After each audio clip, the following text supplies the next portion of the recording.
Hey, welcome. This is Stephen Platinum, your friend in wrestling, covering AEW's Dynamite show from June 3rd, 2020. Overall, how was the show? I thought the overall flow of the show was much better than the week before. AEW has been on a general upswing. If, in my opinion, if you look at the kind of the graph, the line graph of AEW Dynamite, it has been going steadily up, with just a little bit of a dip last week. And the show gets put together, in my opinion, in a more professional way. Some would say, oh, like WWE. No, actually, it now begins to resemble a combination of what it is, which is sort of like sports presentation combined with treating every show like it is possibly somebody watching it for the first time. And I think this is the balance that they need to hit. They promote this sort of tag team title match right off the bat. They emphasize that there's going to be a match for the TNT Championship betwixt Jungle Boy and the champion Cody Rhodes. The opening, and that was before the show started. They had sort of like a hook there right after the movie that was showing before the show. So that's nice, right? The tag match and a championship match for the TNT title. I don't think a lot of people have talked about sort of the brilliance of having a title named after the television station in general. It's something that the WWE, it's a little subtle jab, I think, to the WWE, in that the WWE couldn't do that necessarily. They have a US champion, but they don't have a USA Network champion. They don't have a Fox Network champion. They don't, because they could go at any time. And AEW, in a not so subtle way, is saying the relationship betwixt us and TNT is a solid one that's going to continue. Smart. The opening of the show, the Black Lives Matters thing, I think it looked great. And I would encourage AEW to continue to do this kind of thing, not only because it's the right thing to do, quote unquote, but because the WWE has dominated this idea that we are the voice of professional wrestling on the national landscape. And AEW should embrace their role as an equal voice. Now, people would say that's ludicrous. No, it's not. No, it's not. I think they need to continue to do that. They show the clip from FTR, which is, I guess, what we're going to call the former Revival/Revolt, showing up in the truck. They showed Taz challenging Moxley for the title on behalf of his guy, Brian Cage. The declaration in a promo that Cody is going to defend that TNT title every week. That Havoc and Kip, it showed their sort of road to becoming the contenders for the tag titles, which is really great. They showed Jungle Boy winning the Battle Royal to show why he is challenging Cody for that title. And then the Tyson Jericho clip. Who edited this thing? I want to know. Why do I want to know? Because they took this thing, which, if you had to grade it from beginning to end of the Tyson Jericho fiasco from last week, from a watchability standpoint, from a wrestling fans standpoint, I think they would say less than 10% of that footage was great. Or even usable. And the rest of it either made wrestling look stupid, showed that they had no control over the bit, showed how sort of like lame it looked, or how much it was just, it looked like a tired retread of the Stone Cold Tyson confrontation from a long time ago. I say that again. Think about that. That was more than 20 years ago. Holy moly. But why I want to know who put this clip package together is because you fucking saved this. Congratulations. They will be able to use this forever. They will be able to use the clips that you chose, the angles that you chose, and even small stuff like Colt Cabana having his hand on Jericho as a justification for the Jericho-Colt Cabana match tonight. This is an example of how you can frame the historical narrative through great editing. Really, really good. Then we get the intro, which again, it's bright, it's colorful, it's, dare I say it, fun. A lot of things that the WWE is not right now. Think about this, because I watch Raw. I often watch SmackDown, but I always watch Raw because I consider that their flagship show, and I think they would say the same. And the closest thing to fun they have is the Street Profits against the Viking Raiders vignettes where they're playing different games and doing different activities against each other. And please go back and listen to my Platinum versus Raw, this last one, because I tore it apart. How they don't even care about the editing. They don't even care if anything matches up, and stuff that would literally cost them no extra resources in terms of time or money to do. They don't bother doing it. Everything about that show is a reflection of we're half-assing it. And AEW, for all the detractors and all the things that people want to say, at the end of the day, they're putting in the time and the effort. And as they said in Avatar, I see you, AEW, I see you. All right, we got Excalibur, JR, and Tony. Overall, their commentary I thought was much better, and it continues to get better. Jim Ross sounds a little less lost, or a little less. Sometimes he says stuff that I'm just like, why would you say that? There was none of that glaringly noticeable this week. It's weird to even say that that's a thing, but it's a thing. And we line up the matches for tonight. Jericho Cabana, Cody versus Jungle Boy. Brian Cage with Taz will be in action. FTR will interview with Tony. Nyla Rose against Big Swole. And a tag team title match, which we're going to go into right now. Look at this. Look at them at the top of, they're competing. NXT is doing it as well. This was NXT's go-home show. Think about it. This was their go-home show for their pay-per-view this weekend. Am I wrong? I don't think I am.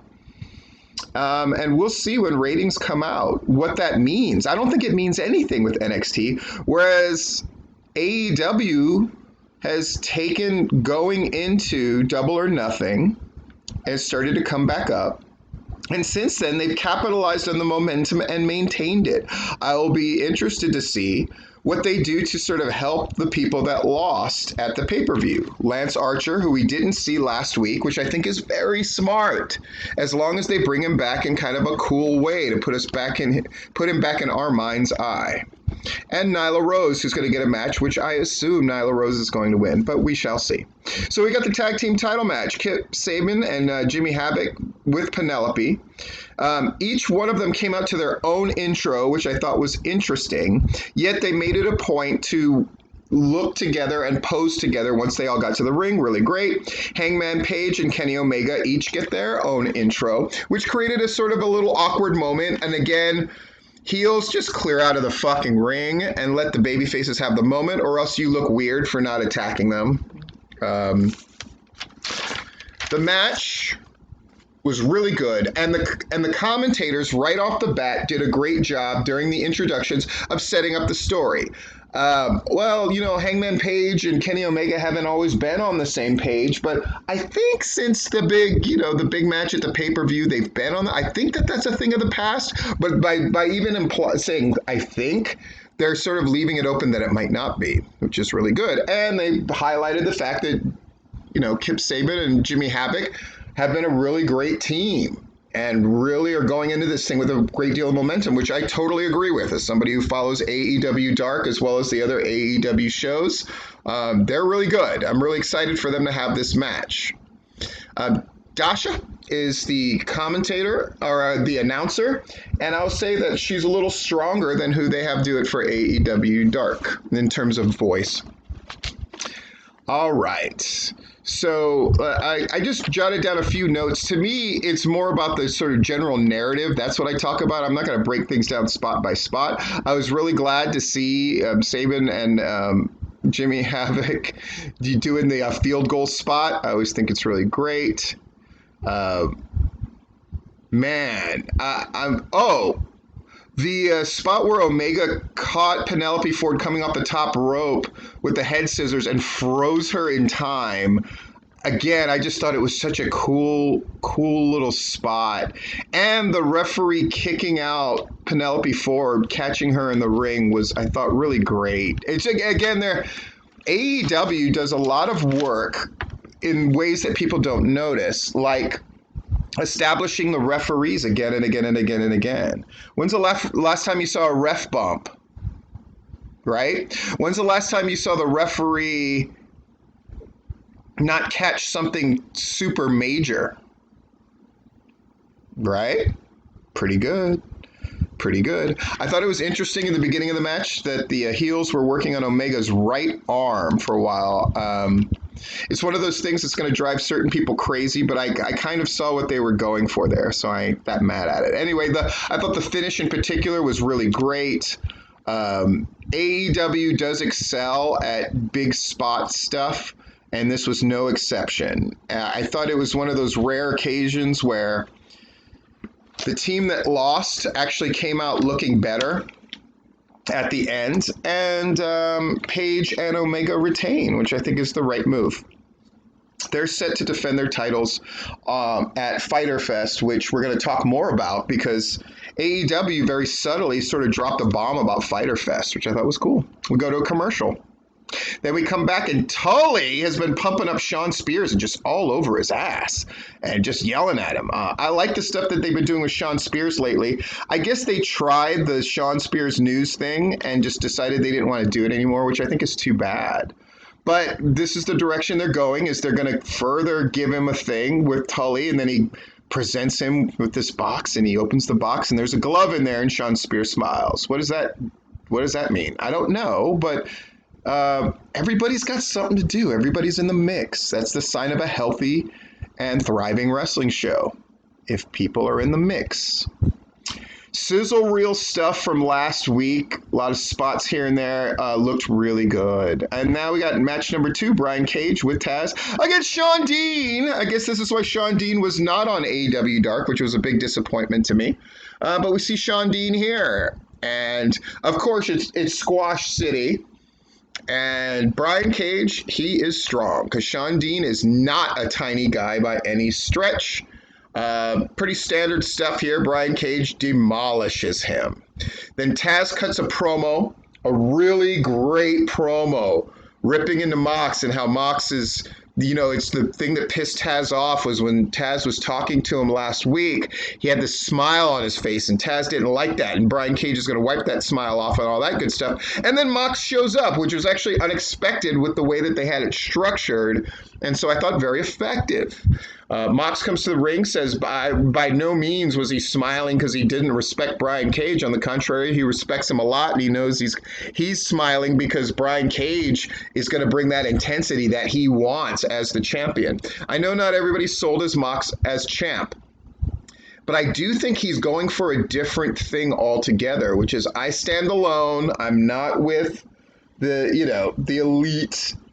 I'm not with Cody. I'm a man alone, and I'll explain myself. Did I think it was a crisp, great promo by Mox? No, and I think he would even cop to that. I think he was a little disappointed and thought it could have punctuated a little better, could have started a little stronger. But at the end of the day, it was a great interaction between the two. They did not get physical, which again, why AEW, which is seen as this sort of like new school upstart, they don't believe in like doing wrestling traditionally. They follow more traditional elements than the WWE or most everybody else does.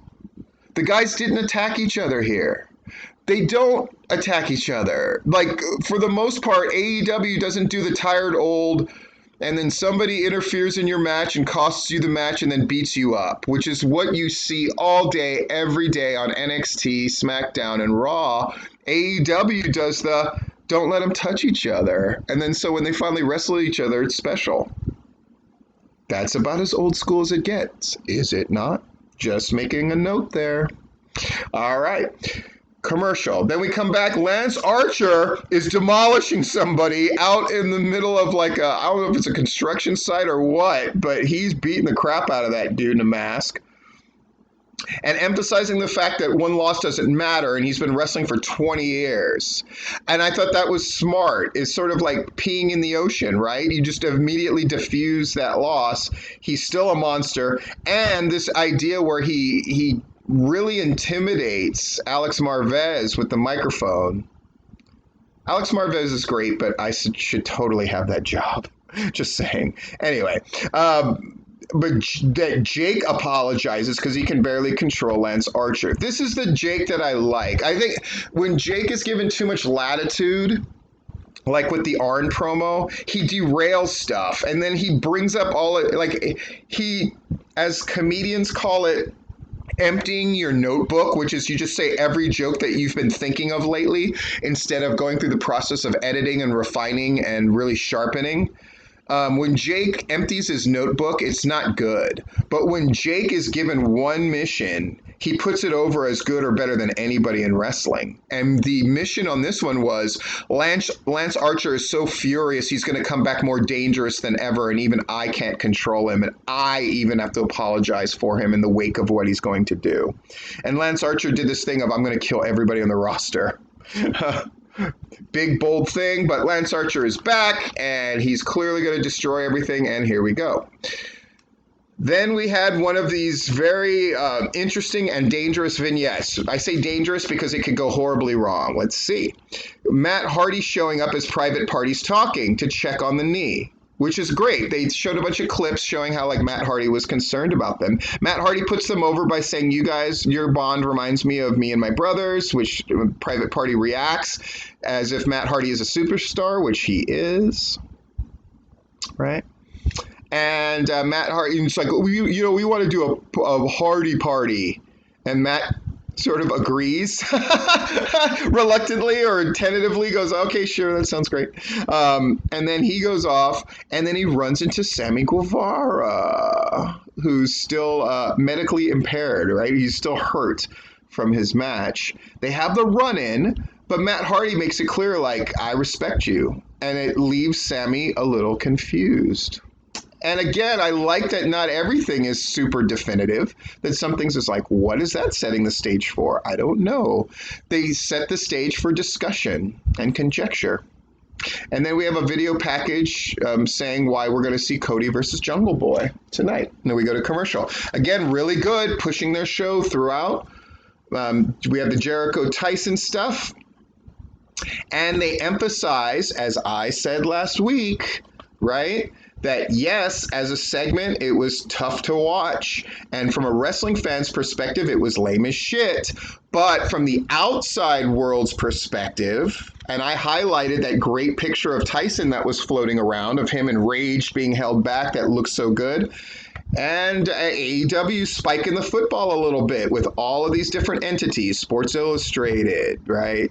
TMZ Sport, on and on and on and on, all talking about Jericho Tyson. And in the midst of, as Colt Cabana and Jericho come to the ring, and Sammy is singing Jericho's theme, which is very silly, we cut to QT with Ali flirting.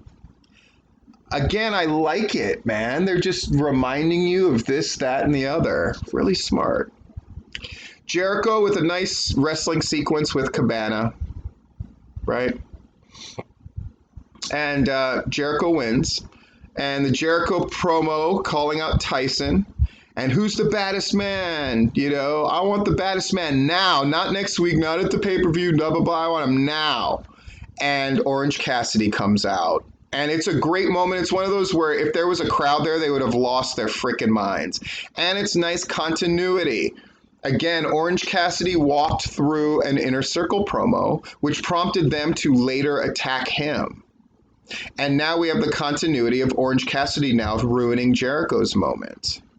And then there's a little bit of a tease. They come in to get him. They come in to attack him. The Inner Circle shows up in force to punish Orange Cassidy, and he merely evades them. But by merely evading them, not only does he leave something open for later, it's a nice moment that puts him over and doesn't make anybody look particularly bad. Home run. Really great. Shows that they have continuity. Commercial. Then we come back. Apparently, Fyter Fest is going to be July 1st and 8th, so in about a month. And it's going to be during the regular Dynamite time, so they're going to be free shows. Smart move all around. They did very well with Double or Nothing. They made money. At least 125,000 buys, if not more, for a $50 pay-per-view. In this day and age, remarkable. And now they feels like they're giving us this like free thing split over 2 weeks, where they say every title's going to be defended, etc., etc. Britt Baker now, and last week I thought her thing about having a talk show or whatever the hell that was did not work, and it was really awkward. So they're trying this. They have a Britt Baker training montage of her in the wheelchair where she's pulling away. And it was great, and it was stupid, and now we get Britt Baker. So Britt Baker's thing is she's just going to be, she's going to hide behind her wheelchair while invoking it, while, she's got her thing. It's great. Then we have Big Swole against Nyla Rose. We go to commercial. Nyla wins in what's to be, I think, a pretty good match. It certainly moves Big Swole into that category, because the thing that you hear about AEW is they don't have a women's division worth a damn beyond like 3 or 4 people. And clearly they want Big Swole to be in that picture. And I think this succeeded. And the post-match stuff with Big Swole and Britt Baker, where Britt Baker's assistant drove her wheelchair and that whole rig right up on Big Swole and then pulled her back when the fight was going to start, when Big Swole grabbed a chair, was ridiculous. And I want to see more Britt Baker being this ridiculous sitting on the wheelchair that is her throne stuff. It's ludicrous. It's fun. Hear that, other wrestling promotions? Promo with Darby Allin. Again, I think they do a great job where Darby Allin says very little. Everything appears to be poignant, and they get out.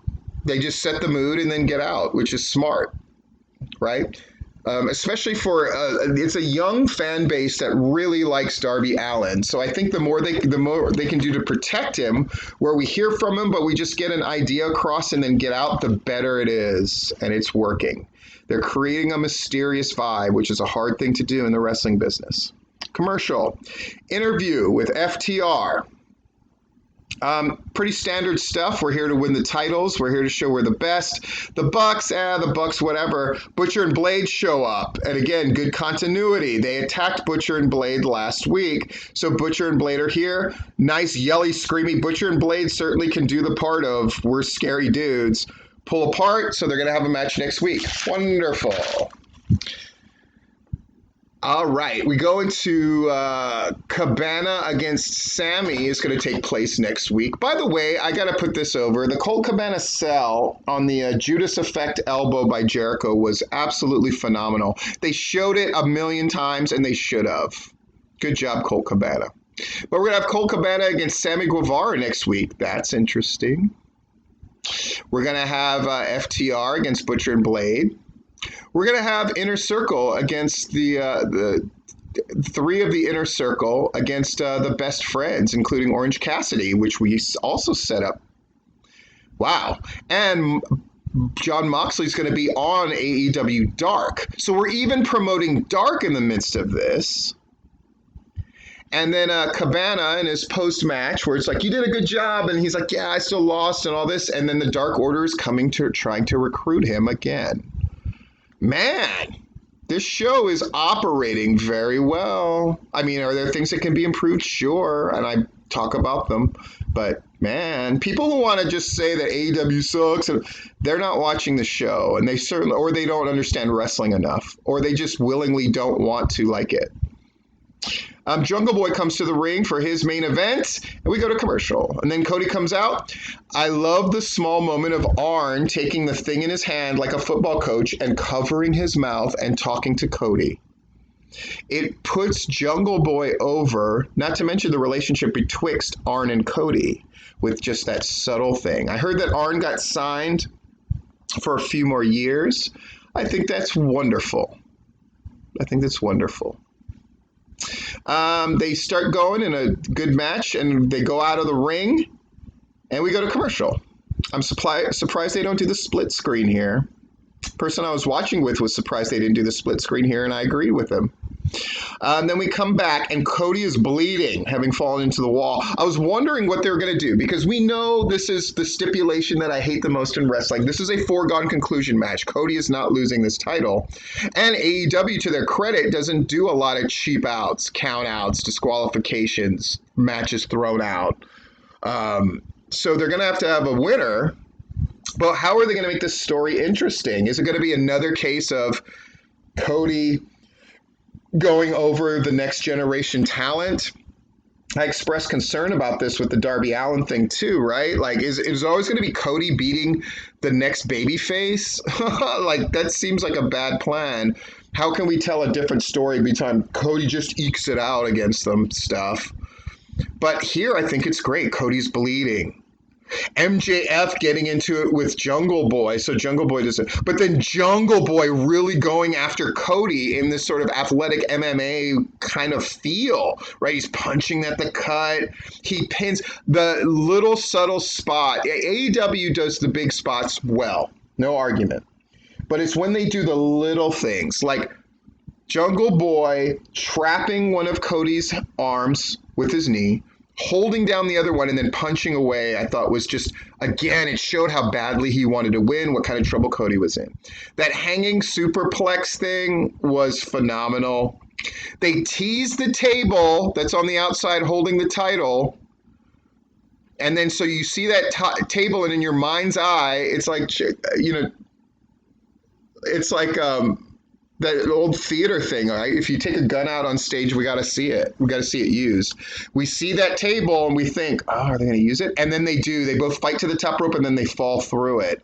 I thought, of course, it was way too quick that they recovered from it, that Cody was instantly okay. That, again, AEW's got to find a way to, like, but, they're running out of time on the show. I get that. But, man, that really did look weird that all of a sudden the table didn't hurt them that much.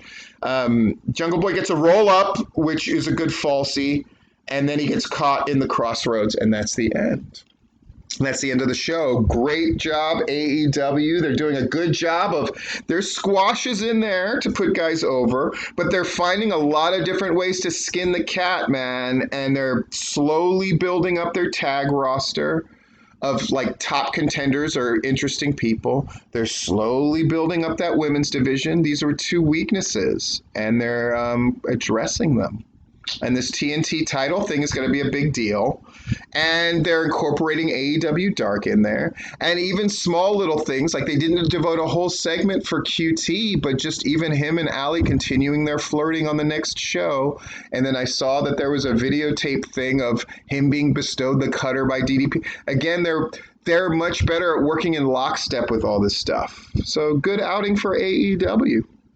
This has been Stephen Platinum versus Dynamite. And I'm Stephen Platinum, your friend in wrestling.